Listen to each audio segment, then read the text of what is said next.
Okay.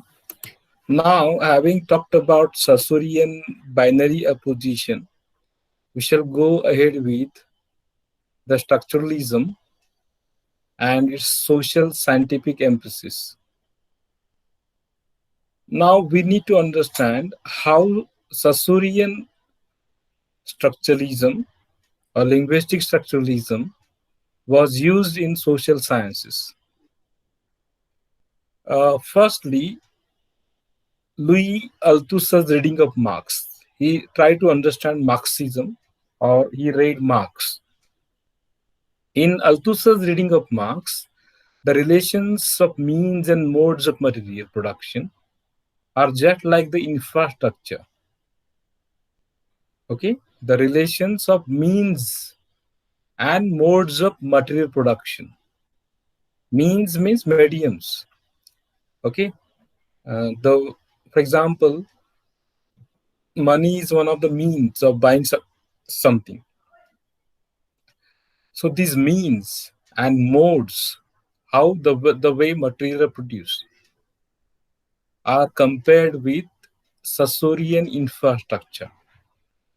Whereas ideology means our belief system, the way of thinking, means our idea of family, our idea of religion, our idea of law, social organization, etc., or society, is the resultant superstructure.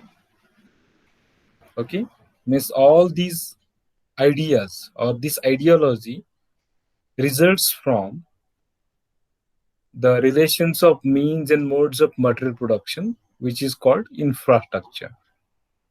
So this is how Althusser tries to apply Saussurean linguistics in the study of Marx, in the reading of Marx. This is the brief introduction. We are not supposed to go into details of the things. Then Lacan, okay, tries to reconstruct Sigmund Freud, the German psychologist. So Lacan's reconstruction of Sigmund Freud means he talks about the dynamic relations among the id, ego, and superego. We have already become familiar with these terms. I suggest you to go for the background topic, psychological criticism. So, such Sigmund Freud refers to id, ego, and superego, and Lacan tries to reconstruct these dynamic relations between the three levels of mind: conscious, unconscious, and subconscious. Okay, these are the three levels. So the relations between this id, ego, and superego play themselves out of the infrastructural level. Again, Saussurean term is used here. While the observable superstructural effects are displayed through behavior.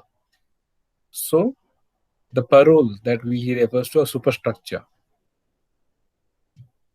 they are displayed in our behavior. Id, ego, and superego have the role to play. That is a kind of infrastructural level. And that contribute in the superstructural effects. And these effects are seen through our behavior. So their social scientific emphasis on structures also led to the structuralists to downplay the role of consciousness. The role of consciousness, consciousness was very prominent in existentialism and even in phenomenology. Phenomenology is a kind of branch of philosophy. So in these philosophies, consciousness had a prominent role. But they, I told you earlier, they tried to diminish this role, reduce this role, the importance of this role, or the prominence of this role. So this kind of, overuse of consciousness and subjectivity, they refer to as the so-called date of the subject, can be seen in all the structuralist work. They reject subjectivity. They reject the importance of consciousness. They rather call it the death of the subject, death of the subject.